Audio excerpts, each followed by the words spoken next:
Min praksis er i høj grad materialedrevet og drevet af det poetiske udtryk. Mit navn er Sia Hurtigkarl, og jeg er designer.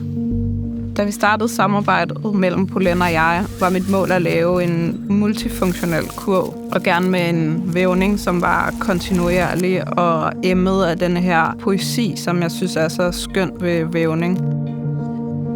Det var mit ønske, at læderet skulle være hovedpersonen i objektet. Den uendelige sløjfe, og det, at man ikke kan se en afslutning og en start på læderbåndene, det har været det helt centrale i udviklingen af det her design. Fundamentet for vores samarbejde har været den fælles fascination af naturen, og jeg har forsøgt at få det her tilfældige, poetiske udtryk, som kun naturen kan skabe.